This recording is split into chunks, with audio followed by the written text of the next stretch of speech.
Hi everyone, welcome back to Understand the Bible.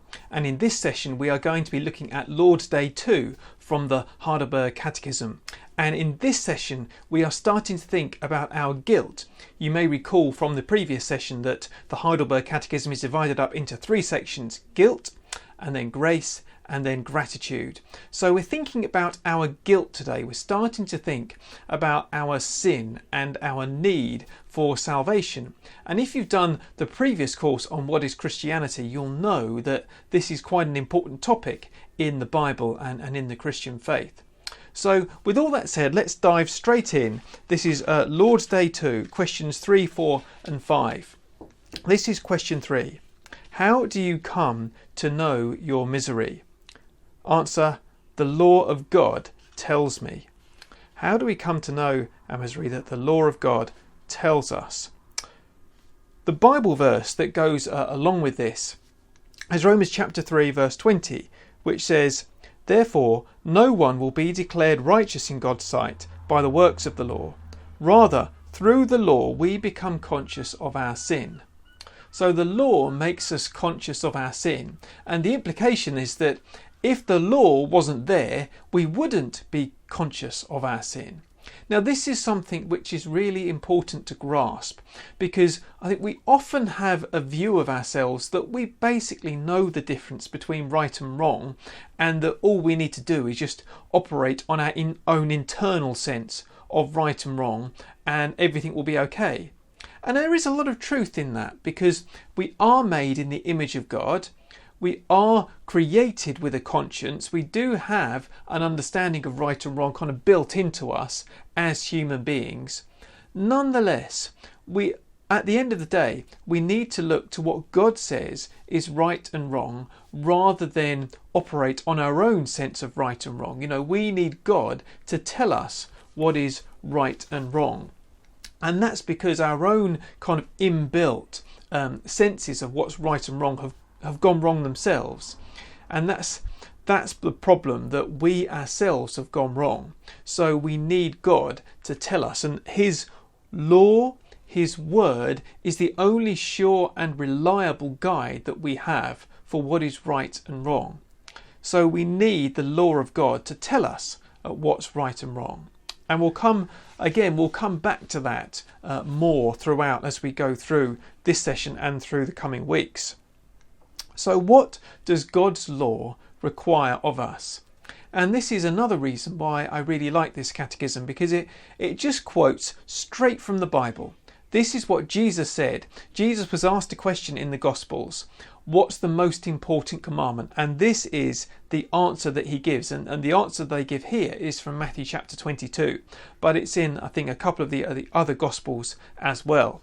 Question 4. What does God's law require of us?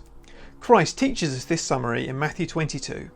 Love the Lord your God with all your heart, and with all your soul, and with all your mind, and with all your strength. This is the first and greatest commandment. And the second is like it. Love your neighbour as yourself. All the law and the prophets hang on these two commandments.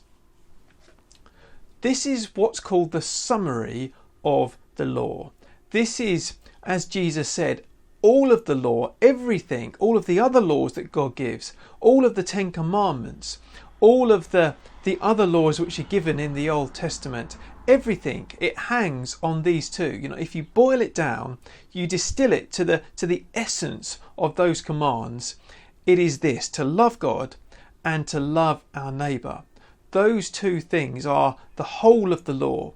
The law just explains it in a bit more detail, and that's why we need the law, like I was saying, because we don't just simply do those things by nature. We need the law to help us to understand how to love God and to love our neighbour. But let's dive in and think just a little bit more about this for a second. The first thing is to love the Lord your God with all your heart, soul, mind and strength, the first and greatest commandment. So to love the Lord, and there are 4 alls: with all your heart, with all your soul, with all your mind and with all your strength. So all 4 things we are required to love God. It basically just love God with everything that you've got, with everything that you are, everything that you've got. You are to love the Lord. Now, when I read that, I don't read that and think, that's easy, I do that. I hope as you hear that, you're thinking, oh my word, I don't do that. I don't actually love God. And this is one of the ways in which the Christian faith is maybe, it challenges and surprises us. Because what it says is that the chief thing, the first and most important thing that God wants is not to be a nice person, is not to help old ladies cross the road or whatever it is that you do. It's to love the Lord your God and to love him with everything that you've got. That's the thing, the first most fundamental thing that God wants from us. And it's so easy to look at other people or even to look at ourselves and to think, yeah, I'm a pretty good person, or they're a pretty good person. They give to charity occasionally. They help people out. They get involved in the community. They, try to help other people. They try to be kind to their families. All of that sort of thing. All of those are good things, really good things. But you can't fulfill what God wants us to do without loving him first and foremost. That's the number one thing to understand, that God wants us to love him, and everything flows from that. And that the commandment to love our neighbour is the second greatest commandment. That's number 2 on the list. They're still important, but to God it's the second most important thing. And so often we think about the second commandment, but we ignore the first one. And God wants us actually to love him and then to love our neighbour as ourselves. So it just changes our perspective. It changes our perspective from being about, if you think about our relationships as being vertical between us and God and horizontal between us and others, I think so often we just focus on the horizontal, the relationship between us and others, and we think, well, if we haven't done others too much harm, we're okay. But actually we ignore that the vertical relationship between us and God, which is the far more important one. So we need to love God, and that's the big message from this. That's the summary. Love God and love our neighbour. Love God first and foremost, and then love our neighbour. Now, like I just said, I hope that you've listened to that and you've thought, I don't do that. Not even half the time, really, if we're completely honest with ourselves. And that's what the fifth question is all about, and the last question on this Lord's Day, which is, can you live up to all this perfectly? Operative word being perfectly. And the answer is, no, I have a natural tendency to hate God and my neighbour. And there are lots of Bible references in this, and you can go and go and find the Catechism, look up all the Bible references if this is news to you, because I think this is really important. The Bible talks about sin an awful lot, but can we perfectly love God? No, because we're inclined to hate God and we're inclined to hate our neighbour. And this is the problem with the world, that we don't love God and we don't love our neighbour as ourselves. And you could boil all of the problems in the world down to those two things. That we don't love God, we don't love our neighbour. And someone once said, I think the only empirically verifiable doctrine of the Christian faith is original sin. That we all have this inbuilt tendency not to love God, not to love our neighbour. And I think that comes across so clearly, doesn't it? It explains so much about why the world is the way it is, and explains so much about our own lives. And I constantly am finding, about my own sin, that actually I'm a worse person than I thought I was.